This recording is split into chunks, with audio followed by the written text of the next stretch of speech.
정숙 씨, 솔직히 말해봐요. 영준 씨랑 첫날 밤엔 뭐 했어요?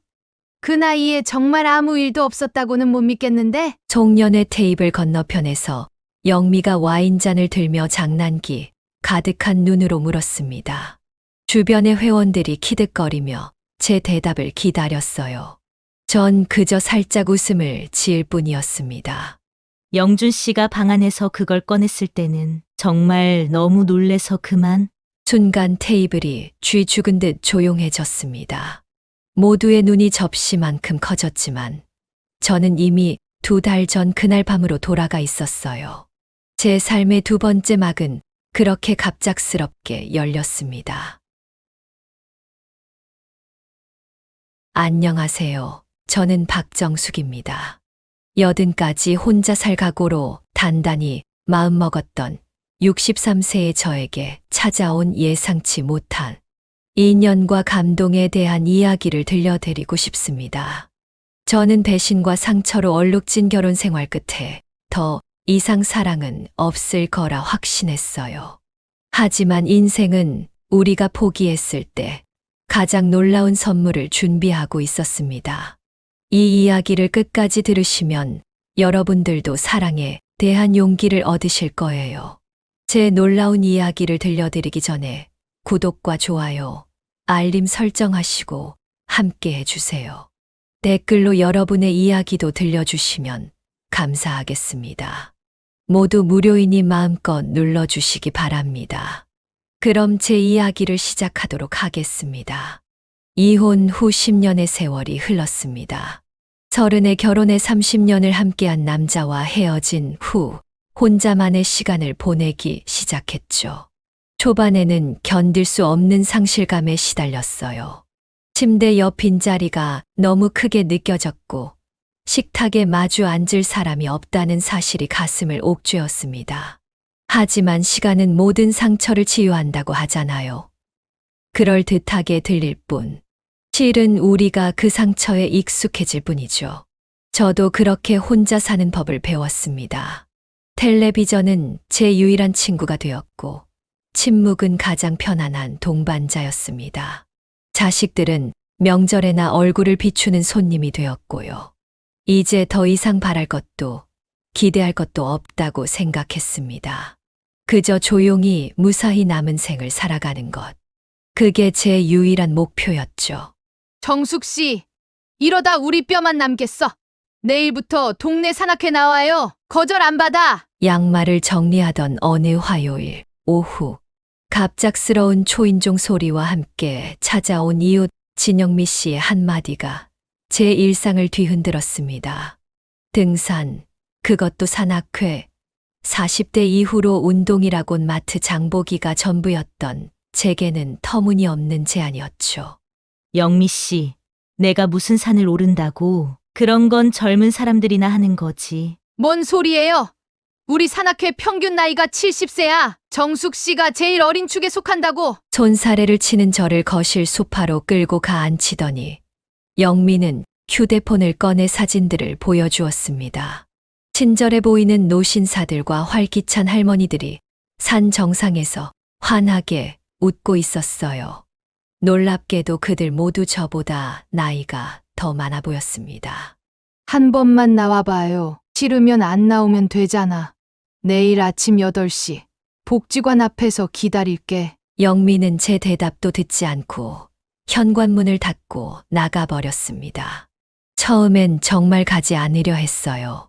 하지만 그날 밤 텔레비전에서 흘러나오는 웃음소리가 유독 공허하게 들렸고 저는 결국 등산화를 꺼내 먼지를 털어냈습니다. 여러분, 오늘 새로운 회원이 오셨습니다. 박정숙 씨예요. 모두 반갑게 맞아주세요.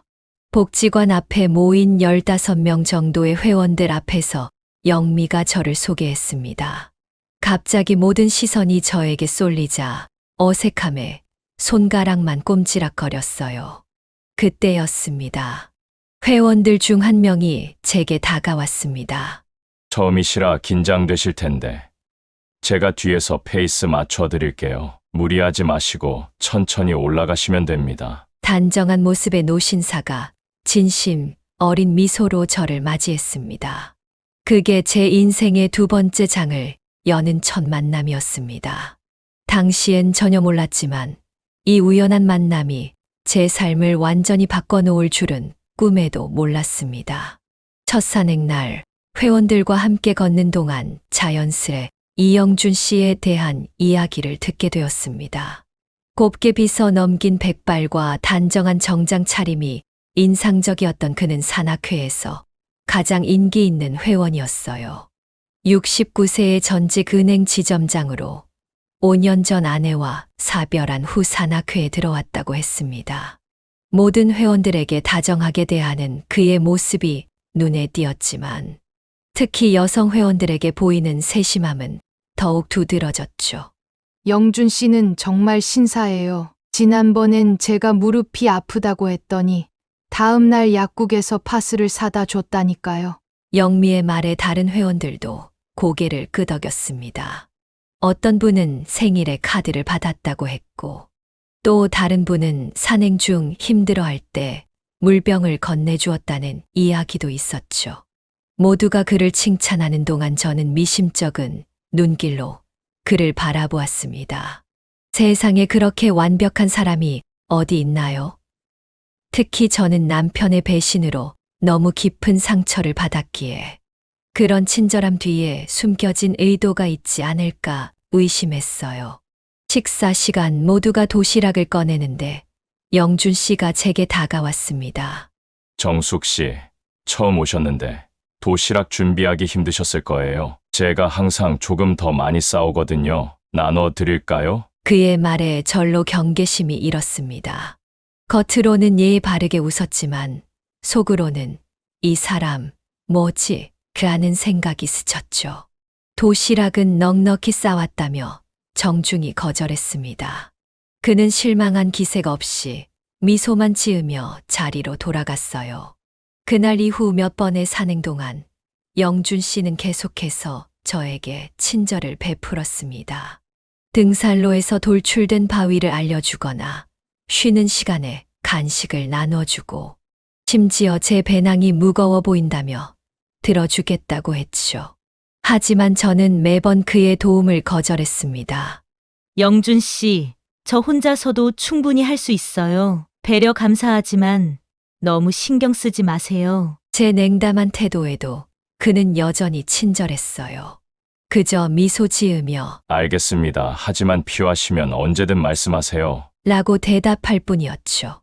이런 모습이 오히려 더 의심스러웠습니다. 이렇게 친절한 남자라니 분명 뭔가 숨겨진 의도가 있을 거라고 생각했어요.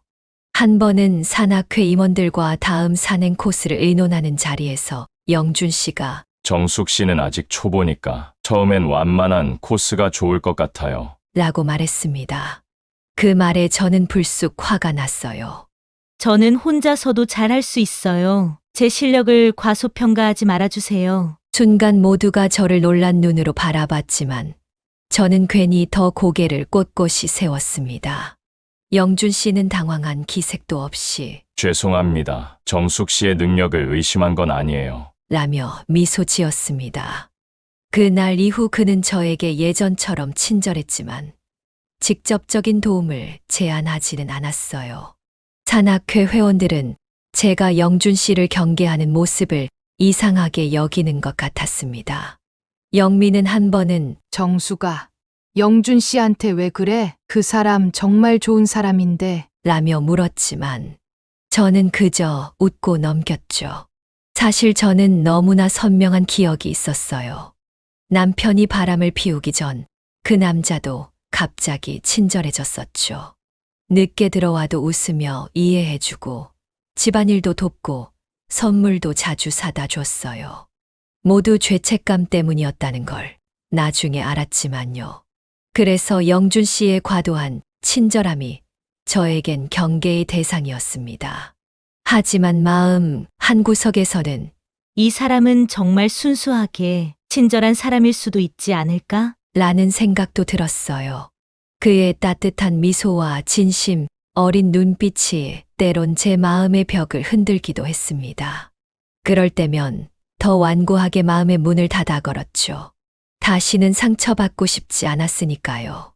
어느 날 산악회 단체 사진을 찍는데 영준 씨가 우연히 제 옆자리에 서게 됐습니다. 사진사가 조금만 더 가까이요. 라고 외치자 그가 살짝 제게 몸을 기울였어요. 그 순간 느껴진 그의 체온과 향기에 가슴이 살짝 떨렸습니다. 그리고 그 떨림이 저를 더욱 두렵게 만들었어요. 이런, 설마 내가. 그 생각에 산행이 끝나고 서둘러 집으로 향했습니다. 더 이상 위험한 감정에 빠지고 싶지 않았어요. 결국 다음 산행날, 저는 산악회에 나가지 않았습니다. 영미의 연락에도 몸이 안 좋다는 핑계를 대며 피했죠. 하지만 정말 아팠던 건 제 마음이었습니다. 다시는 누구에게도 마음을 열지 않겠다고 다짐했던 제 결심이 흔들리고 있었으니까요. 일주일 동안 산악회에 나가지 않았지만 집에 있는 시간이 오히려 더 괴로웠습니다.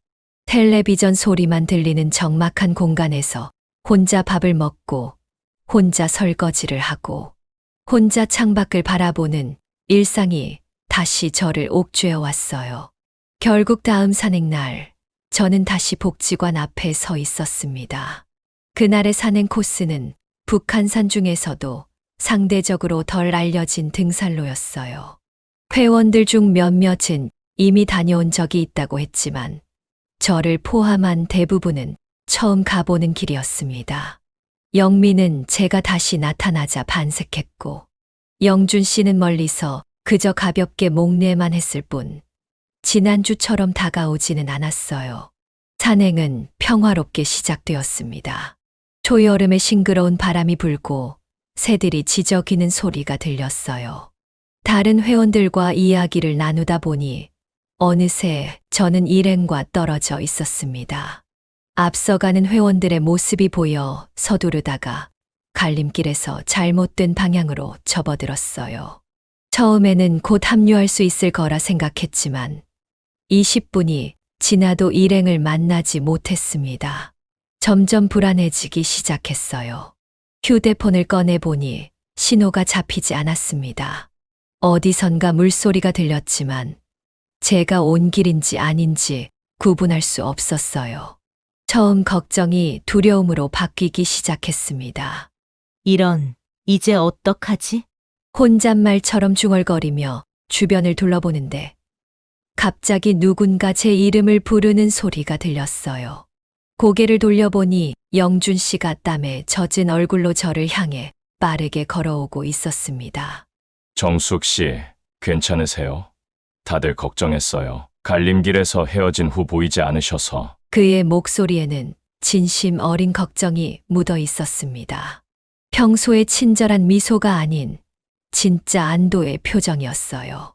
그 순간 저는 그가 정말로 저를 걱정했다는 것을 느꼈습니다. 죄송해요. 앞사람을 따라가려다 길을 잘못 들었나 봐요. 영준 씨는 물병을 건네며 말했습니다.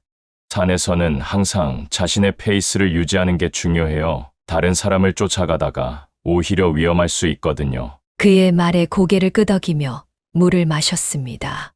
목이 타들어가고 있었는데 차가운 물이 생명수처럼 느껴졌어요. 영준 씨는 주변을 살피더니 길을 알려주었습니다. 저쪽으로 가면 주능선과 만나게 될 거예요. 그럼 일행들을 다시 만날 수 있을 겁니다. 천천히 가도 괜찮아요. 제가 함께 있을 테니까요. 다시 걷기 시작했지만 발목이 삐끗했던 탓인지 통증이 느껴졌습니다. 절뚝거리는 저를 보고 영준 씨가 걱정스러운 표정으로 물었어요. 많이 아프신가요? 제가 부축해 드릴게요. 보통 같았으면 단번에 거절했을 텐데 이상하게도 그날은 그러지 못했습니다.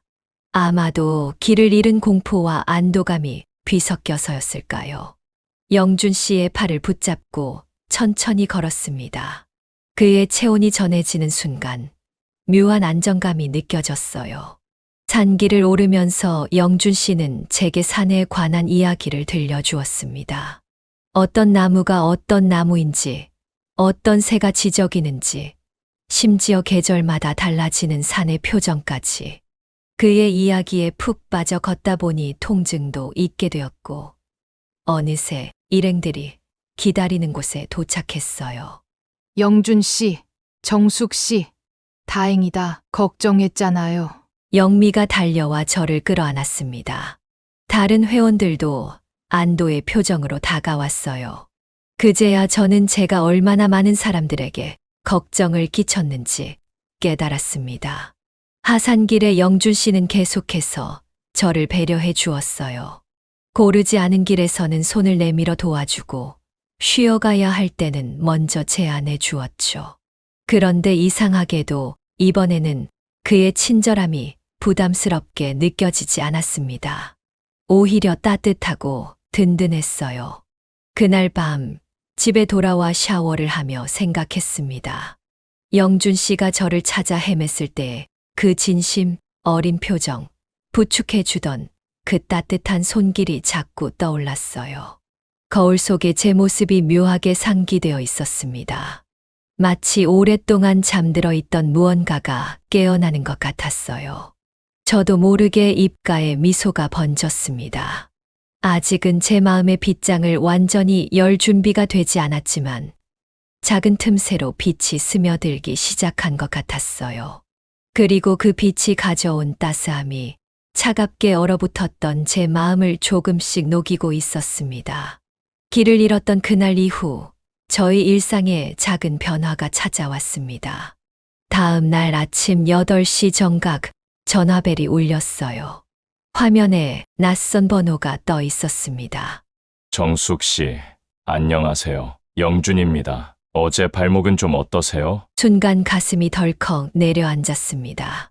어떻게 제 번호를 알았을까 싶었는데 산악회 회원 연락처 목록이 있었다고 했어요.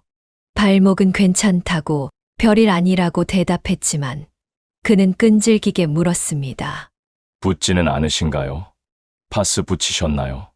오늘은 병원에 가보시는 게 어떨까요? 영준 씨의 진심 어린 걱정에 묘하게 가슴이 따뜻해졌습니다. 누군가 이렇게 저를 걱정해 준 것이 얼마만인지. 게다가 오랜만에 들어보는 남자의 목소리가 아침의 정막을 깨뜨리는 느낌이 나쁘지 않았어요.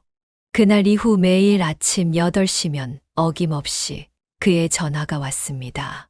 처음에는 발목 상태를 묻더니 차츰 날씨 이야기, 아침 식사 이야기, 그날의 계획 같은 일상적인 대화로 이어졌어요. 저도 모르게 그 시간이 기다려지기 시작했습니다.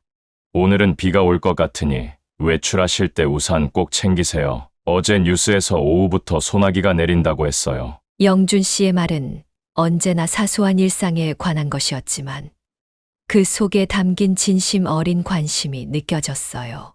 한 번은 감기 기운이 있다고 했더니 그날 저녁 초인종이 울렸습니다. 현관문을 열자 아무도 없었고 문 앞에는 생강차, 티백과 레몬, 꿀이 든 바구니가 놓여 있었어요. 메모 한 장이 함께 있었습니다.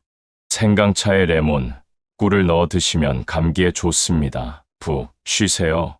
영준. 처음에는 이런 관심이 부담스러웠지만 점차 그의 진심이 느껴지기 시작했어요.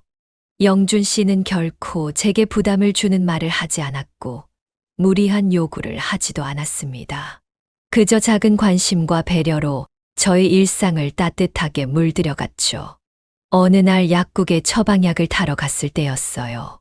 약봉지를 받아 집에 돌아와 열어보니 약 복용법 메모지 옆에 작은 포스트잇이 붙어 있었습니다. 약은 식후 30분에 드세요. 건강이 최고의 재산입니다. 화이팅, 영준. 놀라서 약사에게 전화했더니 영준 씨가 미리 들러 제 이름으로 나갈 약 봉투에 메모를 넣어달라고 부탁했다고 했어요. 그 정성에 저도 모르게 미소가 번졌습니다. 이런 섬세함이 어떻게 가능할까요? 제가 약국에 갈 것이라는 걸 어떻게 알았을까요? 나중에 알고 보니 영미에게 물어봤다고 하더군요. 마트에서 장을 보던 날에도 예상치 못한 일이 있었습니다. 채소 코너에서 상추를 고르고 있는데 누군가 제 카트에 무언가를 넣고 갔어요. 돌아보니 영준 씨가 환하게 웃으며 서 있었습니다. 요즘 제철 복숭아예요. 아침에 드시면 정말 맛있을 거예요. 그는 그렇게 말하고는 다른 코너로 사라졌어요. 집에 돌아와 그 복숭아를 씻어 한 입 베어 물었을 때 입 안 가득 퍼지는 달콤함에 가슴이 떨렸습니다. 마치 첫사랑의 설렘처럼요. 또 한 번은 비가 내리던 날 산악회 회의가 끝나고 나오는데 영준 씨가 우산을 건네주었어요. 제가 안 가져왔다는 걸 어떻게 알았냐고 물으니 저의 가방을 유심히 봤는데 우산이 보이지 않았다고 했습니다. 그의 관찰력과 배려심에 다시 한번 놀랐어요. 이건 제 여분 우산이에요. 다음에 만날 때 주셔도 돼요. 서두르지 마시고 조심히 가세요. 그렇게 매일매일 작은 친절과 배려가 쌓여갔습니다. 아침 전화, 사소한 메모, 작은 선물들. 어느새 저는 그의 목소리를 기다리고 그의 사소한 배려에 설레기 시작했어요. 지나가다 우연히 마주치면 심장이 빠르게 뛰고 그와의 대화를 떠올리며 미소 짓는 제 모습을 발견했습니다. 거울 앞에서 머리를 매만지고 옷차림을 신경 쓰기 시작했어요. 아침에 산책을 나갈 때도 조금 더 나은 모습으로 보이고 싶어 화장을 하기도 했습니다. 한 번은 거실 소파에 앉아 그의 전화를 기다리다가 문득 깨달았어요. 이런, 내가 지금 뭐 하고 있는 거지? 마치 16 소녀처럼 설레는 이 감정이 두렵기도 했지만 동시에 오랫동안 잊고 있던 생기가 제 안에서 되살아나는 것 같았습니다. 그것이 사랑인지 아닌지 확신할 수 없었지만 분명한 건 영준 씨가 제 일상에 가져다 준 작은 행복들이 저를 변화시키고 있다는 사실이었어요. 매일 아침 일어나면 가장 먼저 하는 일이 있었습니다. 바로 황혼의 동행이라는 라디오 프로그램을 듣는 것이었어요. 30년 넘게 이어온 습관이었죠. 이 프로그램은 노년층의 사연과 음악을 들려주는 방송으로 혼자 아침을 준비하는 저에게 마치 오랜 친구 같은 존재였습니다. 매일 아침 진행자 김병철 씨의 차분한 목소리를 들으며 하루를 시작하는 게 일상이었어요. 그날도 평소처럼 라디오를 틀고 아침 식사를 준비하고 있었습니다. 칼로 오이를 썰며 진행자의 말에 귀를 기울였어요. 오늘은 특별한 사연이 도착했습니다. 늦은 봄의 설렘이라는 제목으로 보내주신 사연인데요. 60대 후반의 한 남성 청취자께서 보내주셨습니다. 무심코 듣고 있던 저는 사연의 내용에 점점 귀를 기울이게 되었어요. 은퇴 후 우연히 산악회에서 만난 여성에 대한 이야기였거든요. 처음엔 그저 비슷한 상황이라고만 생각했습니다. 처음 그녀를 만났을 때 다른 회원들과 달리 유독 저를 경계하는 눈빛이 인상적이었습니다. 마치 모든 남자를 믿지 않겠다는 단단한 결심이 그녀의 눈빛에 담겨 있었죠. 손에 쥐고 있던 칼이 딱 멈췄습니다. 이건 저와 영준 씨의 이야기 같았어요. 경계하는 눈빛이라니 제가 처음 그를 대했던 태도 그대로였습니다. 어느 날 산행 중 그녀가 길을 잃었다는 소식을 듣고 얼마나 마음이 급했는지 모릅니다. 그녀를 찾아 헤매는 동안 만약 그녀에게 무슨 일이 생긴다면, 어떡하나, 내 마음을 전하지도 못한 채 그녀를 잃는다면 어떡하나 하는 생각에 가슴이 무너져 내렸습니다. 숨이 멎는 것 같았어요. 제가 길을 잃었던 그날, 영준 씨의 얼굴에 역력했던 그 걱정과 안도감이 떠올랐습니다. 그때의 그 표정이 단순한 친절함이 아니었다는 걸 이제야 깨달았어요. 매일 아침 그녀에게 전화하는 것이 제 하루의 가장 행복한 순간입니다. 그녀의 목소리를 들으며 제 심장이 다시 뛰기 시작했다는 걸 느낍니다. 사소한 선물과 메모로 제 마음을 전하고 있지만 아직 용기가 나지 않아 직접 말하지 못하고 있습니다. 이렇게 글로 남아 제 마음을 고백합니다. 그녀가 듣고 있을지는 모르지만 그 순간 온몸에 전율이 흘렀습니다. 이건 분명 영준 씨가 보낸 사연이었어요. 저에 관한 이야기였습니다. 그가 매일 걸어주던 전화, 사소한 선물들, 그 모든 것이 단순한 친절이 아니라 사랑의 표현이었다는 사실을 깨달았어요. 서울 강북구에서 보내주신 익명의 청취자님 사연이었습니다. 늦은 나이에 찾아온 설렘을 소중히 간직하시되 언젠가 용기 내어 직접 그 마음을 전하시길 바랍니다. 강북구 영준 씨가 사는 곳이었습니다. 의심할 여지가 없었어요. 그의 마음이 제게 향해 있다는 사실에 가슴이 떨려왔습니다. 나도 모르게 얼굴이 뜨거워졌어요. 손을 가져다 대니 뺨이 달아올라 있었습니다. 다음 산악회 모임을 생각하니 어떻게 그를 마주해야 할지 막막했어요. 내가 이 사연을 들었다는 걸 알려야 할까? 모른 척해야 할까? 수십 번 생각이 오갔습니다. 그리고 문득 제 얼굴에 번진 미소를 발견했어요. 거울 속 제 모습은 마치 젊은 시절로 돌아간 것 같았습니다.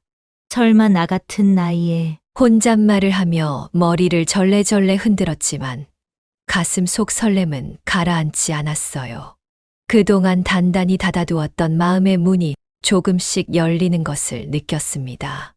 라디오에서 흘러나오는 노래가 유난히 아름답게 들렸어요. 그날 하루 종일 집안일을 하면서도 영준 씨의 사연이 머릿속에서 맴돌았습니다.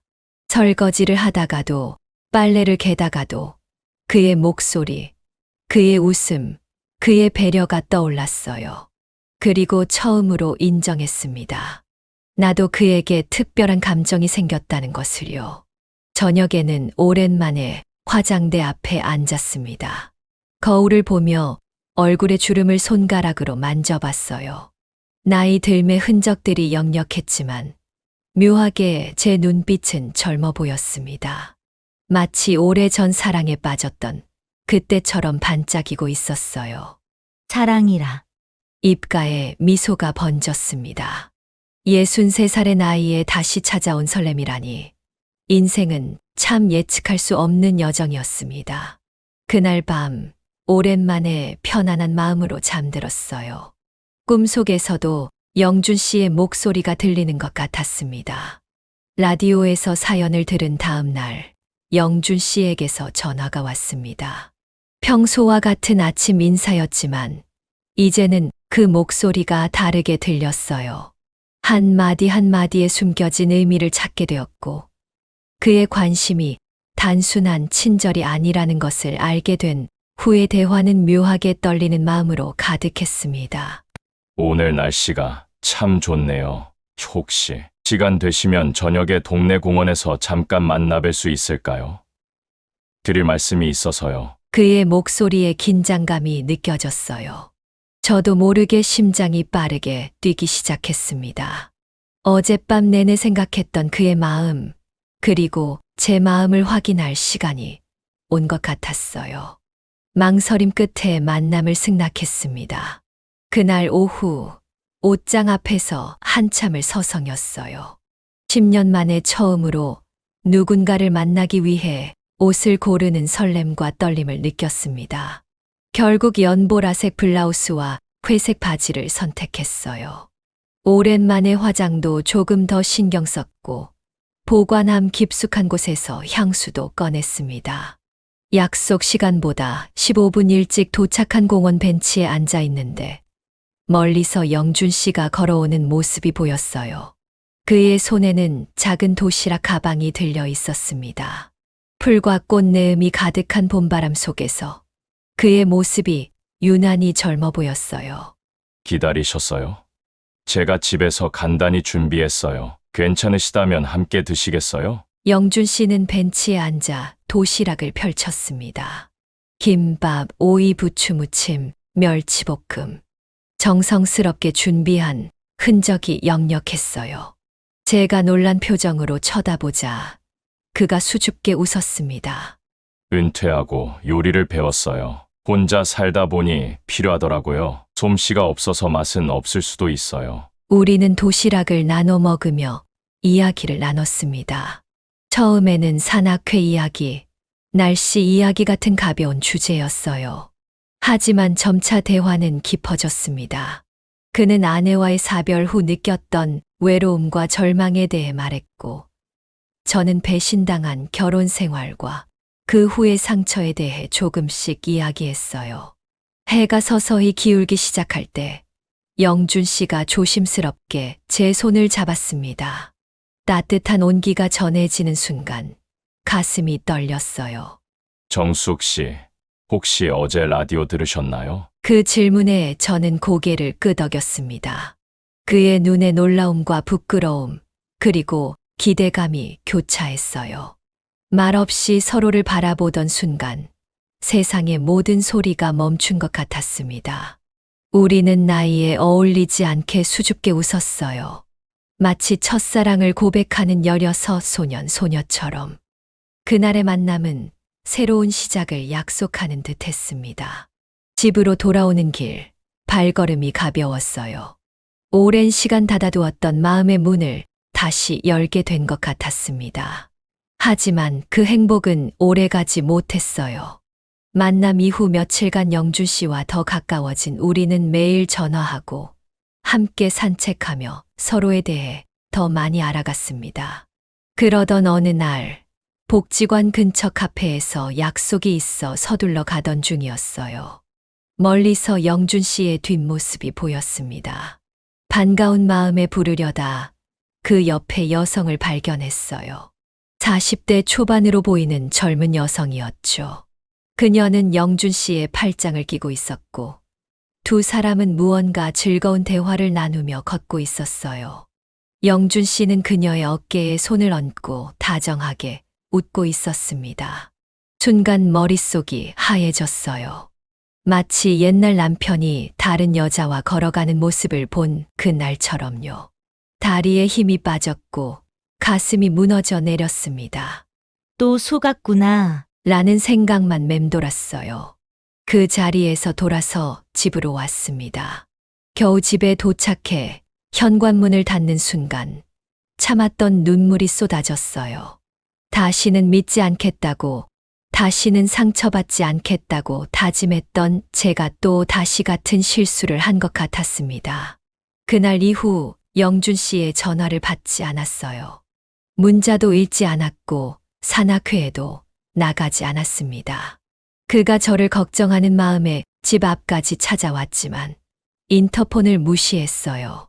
영미를 통해 제 상태를 물어볼 때도 아프다는 핑계만 전했죠. 가슴 한 구석에서는 혹시 오해가 있는 건 아닐까 하는 생각도 들었지만 분명히 본 장면이 너무 선명했어요. 그리고 한 번 상처받은 마음은 다시 단단하게 닫혀버렸습니다. 영준 씨와 연락을 끊은 지 보름이 지났습니다. 매일 아침 전화벨 소리에 가슴이 떨리던 일상이 사라진 자리에는 다시 고요한 정막만 남았어요. 아무 일도 없었던 것처럼 살아야겠다고 다짐했지만 자꾸만 공원 벤치에서 나눴던 대화와 그의 따뜻한 손길이 떠올랐습니다. 끊임없이 밀려오는 그리움을 억누르려 애썼지만 밤마다 베개를 적시는 눈물을 막을 수는 없었어요. 그날도 평소와 같이 시장을 가기 위해 집을 나섰습니다. 최근에는 마트보다 시장을 자주 찾게 됐어요. 복지관 근처의 마트는 영준 씨와 마주칠 가능성이 높았기 때문이죠. 그렇게 조심스레 집에서 먼 재래시장을 찾았는데 운명이란 피할 수 없는 것인지 결국 마주치고 말았습니다. 물을 고르고 있을 때였어요. 등 뒤에서 익숙한 목소리가 들렸습니다. 정숙 씨, 가슴이 철렁 내려앉았어요. 영준 씨였습니다. 그의 얼굴은 지난 보름 사이 한층 야위어 보였고 눈에는 깊은 수심이 가득했습니다. 그 모습에 가슴이 아팠지만 저는 고개를 돌리고 가려 했어요. 하지만 그가 제 앞을 막아섰습니다. 제발 한 번만 제 이야기를 들어주세요. 단 5분만이라도요. 그의 간절한 목소리에 발걸음을 멈췄습니다. 시장 한쪽 작은 찻집으로 자리를 옮겼어요. 테이블 위에 놓인 두 잔의 차에서 김이 모락모락 피어올랐지만 공기는 한없이 무거웠습니다. 서로 눈을 마주치지 못한 채 침묵만 이어졌어요. 그날 본 여자분은 제 딸입니다. 미국에서 10년 만에 한국에 잠시 들렀어요. 그 말에 저는 놀라 고개를 들었습니다. 영준 씨의 눈빛은 진심이 가득했어요. 혜진이는 제가 재혼했다는 이야기를 들었다고 장난치면서 팔짱을 끼더군요. 오해를 살 수 있는 행동이었는데 저는 그 가능성을 전혀 생각하지 못했습니다. 영준 씨는 가방에서 무언가를 꺼냈어요. 연갈색 가죽으로 만든 다이어리였습니다. 표지에는 우리의 이야기라고 정성스레 새겨져 있었어요.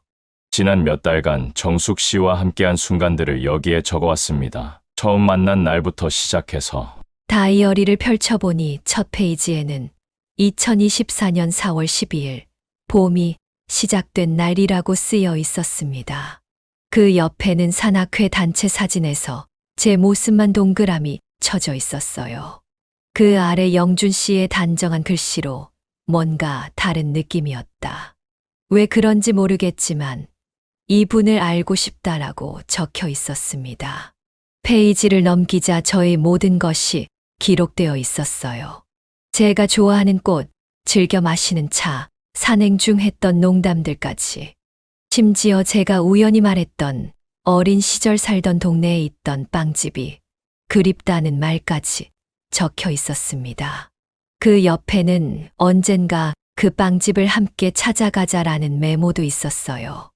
다이어리 중간에는 저희의 공원 데이트 날짜와 함께 그날 나눈 대화, 그리고 제 손을 잡았을 때의 떨림까지 상세히 기록되어 있었습니다. 마지막 페이지에는 우리가 연락이 끊긴 날 이후의 기록들. 매일같이 복지관을 찾았던 일, 제 집 앞에서 밤새 기다렸던 일, 그리고 딸에게 정숙 씨에 대한 이야기를 했던 일까지. 딸아이가 자기 때문에 오해가 생겼다면서 많이 미안해했어요. 미국으로 돌아가기 전에 정숙 씨를 직접 만나 설명하고 싶다고도 했습니다. 눈물이 왈칵 쏟아졌어요. 단단히 닫아두었던 마음의 문이 활짝 열리는 것 같았습니다. 그동안 얼마나 큰 오해를 했던 건지, 그리고 얼마나 소중한 사람을 밀어냈던 건지 깨달았어요. 정말 죄송해요. 제가 너무 의심이 많아서. 영준 씨는 다정한 미소를 지으며 제 손을 잡았습니다. 그 온기가 얼어붙었던 제 마음을 완전히 녹여버렸어요. 제 진심이 이제야 전해졌나요? 이 다이어리에는 아직 빈 페이지가 많이 남아 있습니다. 정숙 씨와 함께 채워나가고 싶어요. 따뜻한 봄볕이 찻집 창문으로 쏟아져 들어왔습니다. 그 빛 속에서 영준 씨의 얼굴이 더없이 환하게 빛났어요. 이제 우리의 이야기는 새로운 장을 향해 펼쳐지고 있었습니다. 그날 이후 제 삶은 완전히 달라졌습니다. 영준 씨가 건네준 다이어리는 마치 보물 상자처럼 매일 밤 제 곁에 있었어요. 잠들기 전 한 페이지씩 꼼꼼히 읽으며 그가 저를 바라보았던 시선을 느꼈습니다. 그의 눈을 통해 비친 저는 제가 생각했던 것보다 훨씬 더 특별한 사람이었어요. 다이어리에는 제가 미처 기억하지 못했던 순간들이 가득했습니다. 제가 산행 중 들꽃에 감탄했던 날, 영준 씨는 몰래 그 꽃의 이름을 찾아 적어두었더군요. 제가 무심코 이 풀꽃 예쁘네요. 라고 말했던 것이 매화꽃 땡강나무라는 것도 알게 되었어요. 그는 심지어 다음 산행 때 그 꽃이 잘 보이는 코스를 추천하기 위해 미리 답사까지 다녀왔다고 적혀 있었습니다. 또 한 번은 제가 무릎이 아파 잠시 쉬어갔던 날, 그 자리에 앉아있던 저의 뒷모습을 멀리서 스케치해 두었더군요. 서툴지만 정성이 담긴 그림이었습니다. 그림 아래에는 세상에서 가장 아름다운 뒷모습이라고 적혀 있었어요. 목 뒤로 올라오는 뜨거운 감정을 억누를 수 없었습니다. 복지관 노래교실에서 제가 청춘이라는 노래를 불렀던 날, 그는 제 목소리가 맑고 청아하다고 써 두었더군요. 심지어 그 후로 매일 밤 잠들기 전 유튜브에서 그 노래를 들었다는 기록도 있었습니다. 이런 작은 순간들, 저조차 잊고 있던 기억들이 그의 마음 속에 고스란히 담겨 있었어요. 가장 놀라웠던 것은 제 생일을 알고 있었다는 사실이었습니다. 그 날짜를 기억했다가 작은 선물을 준비했지만 용기가 나지 않아 결국 건네지 못했다고 적혀 있었습니다. 그 건네지 못한 선물이란 제가 우연히 마트에서 예쁘다고 말했던 퍼플 컬러의 손수건이었어요. 직접 구매해서 집에 보관하고 있었다는 사실을 알게 되었습니다. 이 다이어리에는 제 진심이 담겨 있어요. 제가 정숙 씨를 얼마나 소중히 생각하는지 모두 적었습니다. 어느 날 저녁 함께 커피를 마시며 영준 씨가 말했습니다. 그의 눈빛은 진심으로 가득했어요. 다이어리 속 기록들을 읽으면 읽을수록 저는 이 사람이 얼마나 따뜻하고 진실된 마음을 가졌는지 깨달았습니다. 어쩌면 제가 평생 찾아왔던, 그러나 한 번도 만나지 못했던 그런 사람일지도 모른다는 생각이 들었어요. 영준 씨, 이렇게 제 모든 것을 소중히 여겨준 사람은 처음이에요. 하지만 사실 많이 무서워요. 이 나이에 또 실패하면 어쩌나 하는 두려움이 있어요. 솔직한 제 마음을 털어놓았습니다. 영준 씨는 다정한 미소를 지으며 제 손을 꼭 잡았어요. 저도 두렵습니다. 하지만 정숙 씨와 함께라면 그 두려움조차 이겨낼 수 있을 것 같아요. 우리 함께 다시 시작해보면 어떨까요? 그날 밤 집으로 돌아와 다이어리의 마지막 페이지를 펼쳤습니다. 거기에는 아직 적히지 않은 빈 페이지가 많이 남아 있었어요. 그리고 맨 뒷장에 영준 씨의 글씨체로 이렇게 쓰여 있었습니다. 이 빈 페이지들은 앞으로 우리가 함께 채워나갈 우리의 이야기입니다. 정숙 씨, 남은 인생을 함께 걸어갈 용기가 있으신가요? 그 순간 제 마음속에 확신이 생겼습니다. 나이가 들어 다시 시작하는 사랑, 그것도 결혼이라니 주변에서는 미쳤다고 할지도 모릅니다.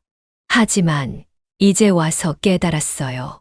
인생은 언제라도 다시 시작할 수 있다는 것을, 그리고 사랑에는 나이가 없다는 것을.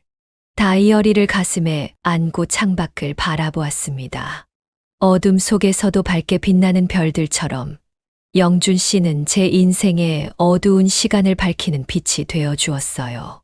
이 다이어리 속에 담긴 그의 진심, 그리고 앞으로 함께 채워갈 우리의 이야기를 생각하니 가슴이 벅차올랐습니다. 그렇게 저는 결심했어요. 63세의 나이에 다시 한번 사랑을 믿고 새로운 시작을 하기로. 영준 씨의 청혼에 네, 함께해요. 라고 답하기로 말이죠. 영준 씨에게 마음을 열고 재혼을 결심하게 된 후 가장 큰 산이 남아 있었습니다. 바로 자식들에게 이 사실을 알리는 일이었어요. 아들 준호는 서울에서 회사를 다니고 딸 은지는 부산에서 살고 있었습니다. 두 아이 모두 바쁜 일상 속에서 한 달에 한 번 정도 전화하는 것이 전부였죠. 제가 다시 사랑을 시작했다는 사실을 어떻게 받아들일지 염려되었어요. 용기를 내어 주말에 아이들을 집으로 초대했습니다. 준비한 음식을 놓고 둘러앉았는데 내내 가슴이 두근거렸어요. 식사를 마치고 차를 마시는 시간, 마침내 입을 열었습니다. 준호야, 은지야, 엄마가 할 말이 있어. 사실은 최근에 만나는 사람이 생겼어. 순간 식탁에 정적이 흘렀어요. 아이들의 표정이 굳어지는 것이 느껴졌습니다. 준호가 먼저 반응했어요. 엄마! 무슨 소리예요? 이 나이에 무슨 만남이에요? 혹시 돈 때문에 접근하는 사람 아니에요? 예상했던 반응이었지만 그래도 마음이 아팠습니다. 은지도 걱정스러운 얼굴로 말을 이었어요. 엄마, 요즘 노인들 노리는 사기꾼도 많다던데 너무 성급하게 결정하지 마세요. 그 사람 어떤 사람인지 우리도 알아야 할 것 같아요. 아이들의 걱정을 이해했습니다. 부모가 나이 들어 누군가를 만난다는 것은 자식들에게 낯설고 불안한 일일 테니까요. 하지만 제 마음은 확고했어요. 오랫동안 혼자 살며 단단히 다져온 독립성을 지키면서도 영준 씨와 함께하는 삶을 원했습니다. 영준 씨는 정말 좋은 사람이야. 은퇴한 은행원이고 아내와 사별한 후 혼자 지내고 있어. 엄마가 어리석은 결정을 내릴 나이는 아니잖니. 그날 이후 아이들은 영준 씨에 대해 알아보기 시작했어요. 은지는 복지관에 직접 찾아가 주변 사람들에게 영준 씨에 대해 물어봤다고 했고요. 그들의 과잉 보호가 때로는 부담스러웠지만 한편으론 자식들의 사랑이라 생각하며 이해했습니다. 한 달 후 영준 씨를 정식으로 가족들에게 소개하는 자리를 마련했어요. 강남의 조용한 레스토랑에서 네 사람이 마주 앉았을 때 공기는 무거웠습니다. 영준 씨는 정중하게 인사를 건넸어요. 정말 뵙게 되어 반갑습니다. 정숙 씨 이야기를 많이 들었어요. 두 분 모두 훌륭하게 성장하셨네요. 처음에는 어색한 대화만 오갔지만 식사가 진행되면서 분위기가 조금씩 누그러졌습니다. 영준 씨의 차분하고 예의 바른 태도, 그리고 진심 어린 말투가 아이들의 마음을 조금씩 열었던 것 같아요. 특히 영준 씨가 자신의 과거, 가족, 그리고 저와의 관계에 대해 솔직하게 이야기하는 모습이 좋은 인상을 주었습니다. 저는 정숙 씨의 행복만을 바랍니다. 물론 제가 갑자기 등장한 것에 두 분이 걱정되는 마음 충분히 이해해요. 하지만 제 진심을 믿어주셨으면 합니다. 영준 씨의 진심 어린 말에 아이들의 표정이 조금 풀어졌어요. 준호는 여전히 의심의 눈초리를 거두지 않았지만 은지는 조금씩 마음을 열기 시작했습니다. 모임이 끝날 무렵 은지가 살짝 제게 속삭였어요. 엄마, 괜찮은 것 같아요. 하지만 결혼은 좀 더 생각해보는 게 어떨까요? 그렇게 첫 만남은 예상보다 긍정적으로 끝났습니다. 그 후로도 몇 차례 더 가족 모임을 가지면서 영준 씨는 차츰 자식들의 신뢰를 얻어갔어요. 준호는 영준 씨의 금융 지식을 묻기 시작했고, 은지는 가끔 영준 씨와 통화를 하기도 했습니다. 그리고 마침내 그날이 왔어요. 구청 민원실의 의자에 나란히 앉아 혼인신고서를 작성하는 순간, 제 인생의 새로운 장이 시작된다는 것을 실감했습니다. 화려한 결혼식 대신 조용한 신고로 시작된 우리의 결혼 생활. 아이들은 여전히 완전한 지지를 보내지는 않았지만 적어도 우리의 선택을 존중해주기 시작했어요. 혼인신고를 마치고 나오는 길, 영준 씨가 제 손을 꼭 잡았습니다. 그 손길에서 앞으로의 인생을 함께 걸어가겠다는 단단한 약속이 느껴졌어요. 63세, 그리고 69세. 늦은 나이에 시작된 우리의 두 번째 인생은 그렇게 조용히, 하지만 확실하게 시작되었습니다. 혼인신고를 마치고 일주일 후, 우리는 새로운 보금자리로 이사했습니다. 강북구의 조용한 아파트. 이곳에서 우리의 새 인생이 시작될 거라고 생각하니 가슴이 설레었어요. 두 사람의 물건을 합치는 과정은 생각보다 즐거웠습니다. 영준 씨의 책들과 제 화분들이 어우러지며 우리만의 공간이 만들어져 갔어요.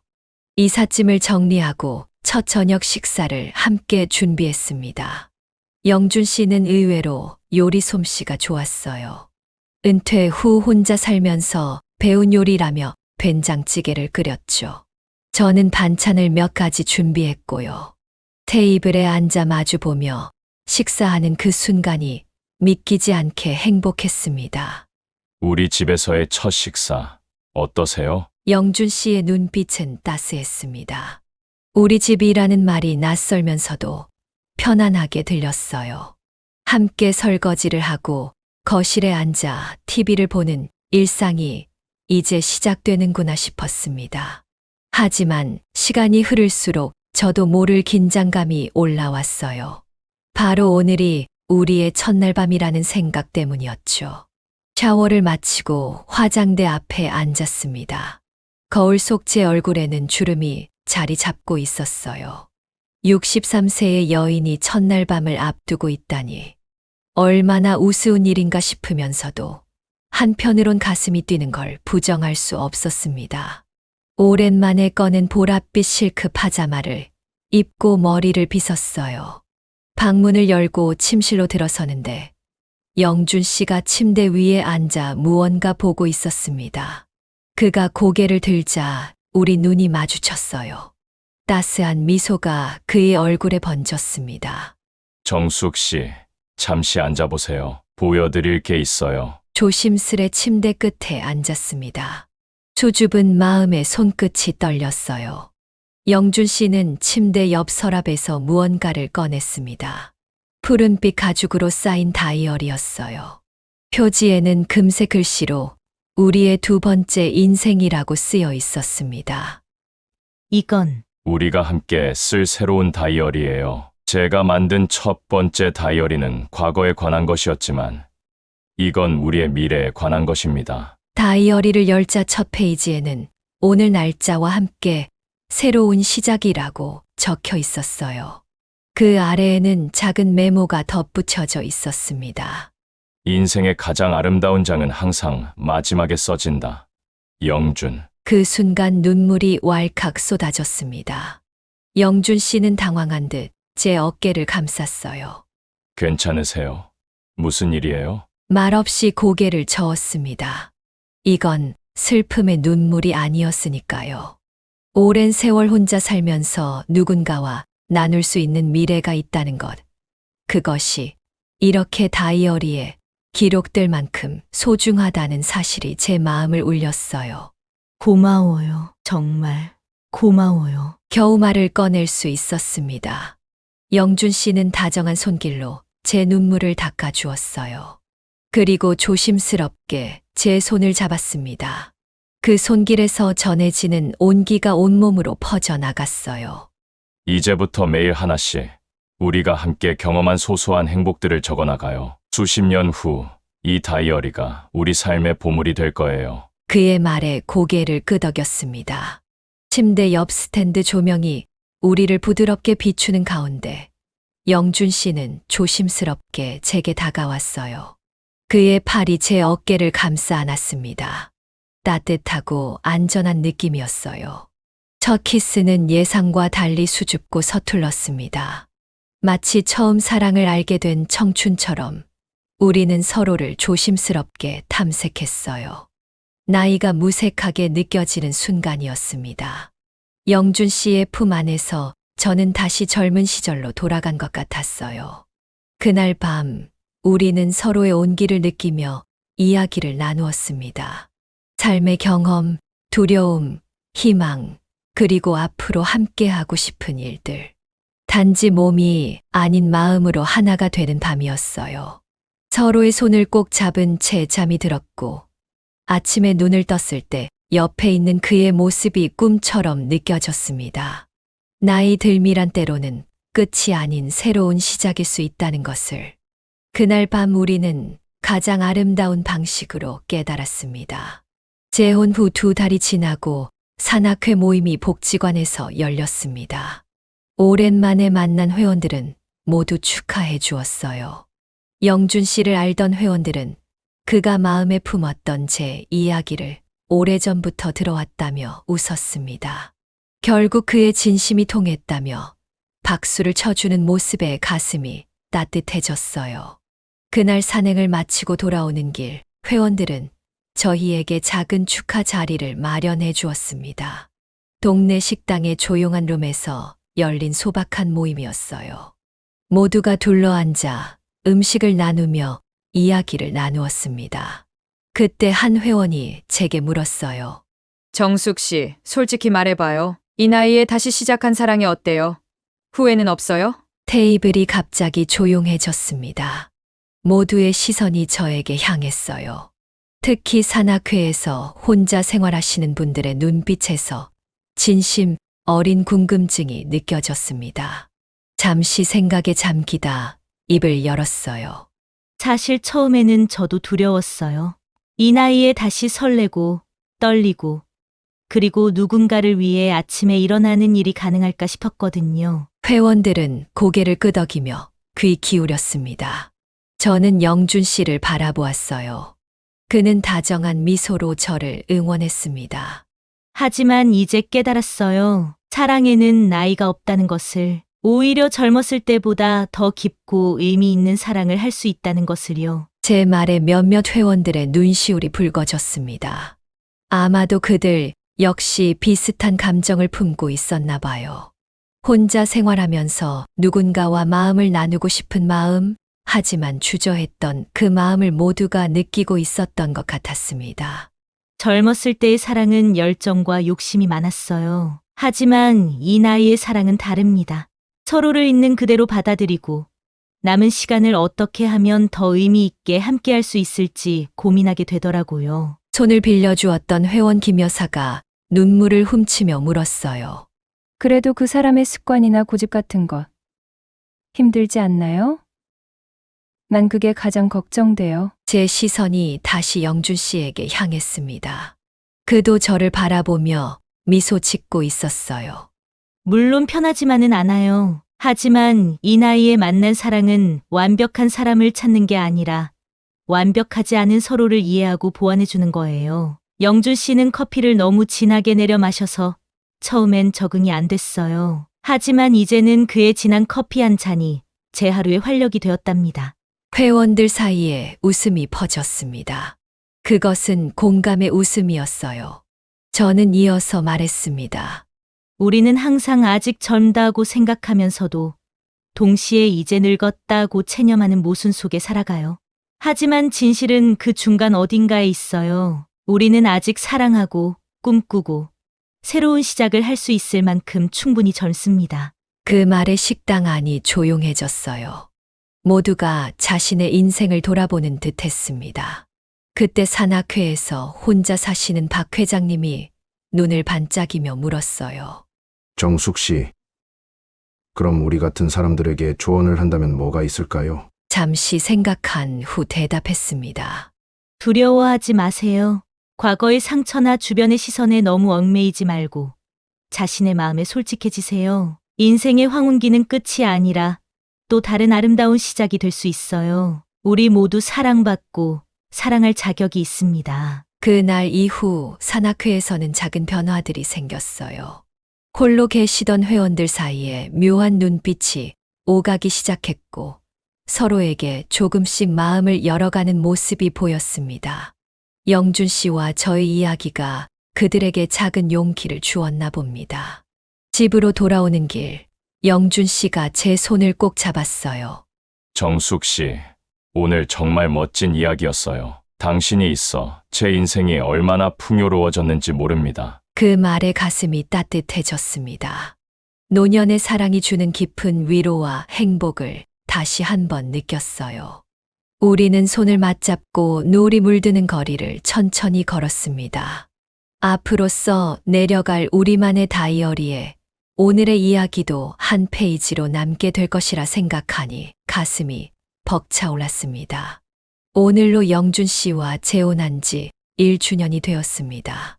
우리는 특별한 날을 기념하기 위해 처음 만났던 그 산을 함께 오르기로 했어요. 예전에 비해 조금 느려진 걸음이지만 서로의 손을 잡고 천천히 걸으며 지난 1년을 돌아보았습니다. 산 정상에 올라 넓게 펼쳐진 도시를 바라보며 깊은 감사함을 느꼈어요. 63살의 나이에 다시 찾아온 사랑, 그리고 매일 아침 눈을 뜨면 옆에서 만날 수 있는 따뜻한 동반자. 이 모든 것이 꿈만 같았습니다. 영준 씨는 배낭에서 작은 케이크와 보온병에 담은 따뜻한 차를 꺼냈어요. 산 정상에서의 작은 축하 파티였습니다. 케이크에 촛불을 켜고 함께 불었어요. 그 순간 제 마음속에 소원이 생겼습니다. 앞으로 더 많은 날들을 함께 할 수 있기를. 정숙 씨, 이 나이에 찾아온 사랑이 이렇게 행복할 줄 몰랐어요. 앞으로도 함께 많은 추억을 만들어 갔으면 좋겠습니다. 영준 씨의 진심 어린 말에 가슴이 벅차올랐습니다. 1년 전만 해도 혼자 적막한 아파트에서 텔레비전만 바라보며 하루하루를 보냈던 제가 이제는 매일 새로운 기대와 함께 눈을 뜨고 있으니까요. 하산길에 우리는 다른 산악회 회원들, 대부분 60대 이상의 노인들을 만났어요. 그 중에는 혼자 오신 분들도 많았습니다. 그들의 눈빛에서 외로움과 쓸쓸함이 느껴졌어요. 문득 제가 영준 씨를 만나기 전의 모습이 떠올랐습니다. 휴식 시간, 벤치에 앉아 있는데 한 할머니가 다가왔어요. 70대 중반으로 보이는 분이었습니다. 혹시 재혼하신 분이세요? 얼마 전에 산악회에서 이야기를 들었어요. 정숙 씨가 맞으신가요? 놀라운 마음에 고개를 끄덕였습니다. 할머니는 주저하는 모습으로 옆에 앉았어요.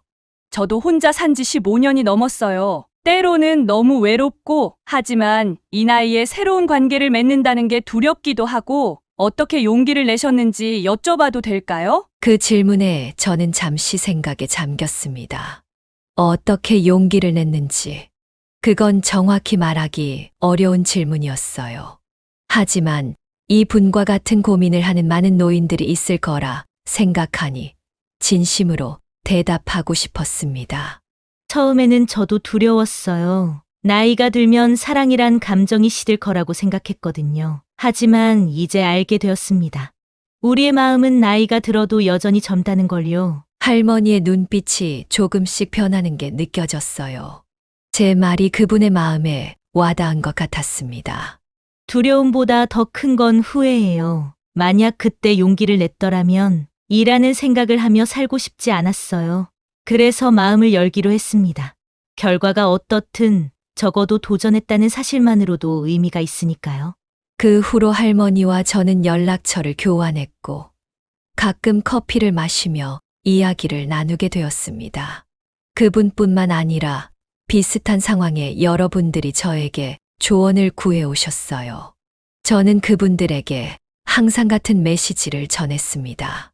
인생은 언제든 새롭게 시작할 수 있어요. 특히 우리 같은 노년기에는 더 깊고 의미 있는 관계를 맺을 수 있답니다. 과거의 아픔이나 두려움에 사로잡히지 마세요. 지금 이 순간부터 새로운 행복을 찾아 나서는 용기를 가지세요. 집으로 돌아오는 길, 영준 씨와 손을 맞잡고 거리를 걸으며 생각했습니다. 우리의 이야기가 누군가에게 희망이 되고 있다는 사실이 얼마나 감사한지, 자신의 경험을 통해 다른 이들에게 용기와 희망을 전하는 것. 이것이야말로 인생의 진정한 의미가 아닐까요? 오늘 저는 여러분께 제 이야기를 들려드렸습니다. 삶의 황혼기에 찾아온 뜻밖의 사랑과 행복에 관한 이야기요. 어쩌면 지금 이 이야기를 듣고 계신 분들 중에도 비슷한 상황에 계신 분들이 있을지도 모르겠습니다. 혼자서 외로운 시간을 보내고 계신 분, 다시 사랑할 용기가 필요하신 분, 또는 단순히 인생의 새로운 가능성을 찾고 계신 분들에게 말씀드리고 싶어요. 여러분의 인생은 아직 끝나지 않았습니다. 오히려 지금이야말로 더 깊고 의미 있는 관계를 맺을 수 있는 시간일지도 모릅니다. 두려움과 망설임을 내려놓고 자신의 마음에 솔직해지세요. 나이는 단지 숫자일 뿐, 우리의 마음은 언제나 새로운 사랑과 행복을 찾을 준비가 되어 있답니다.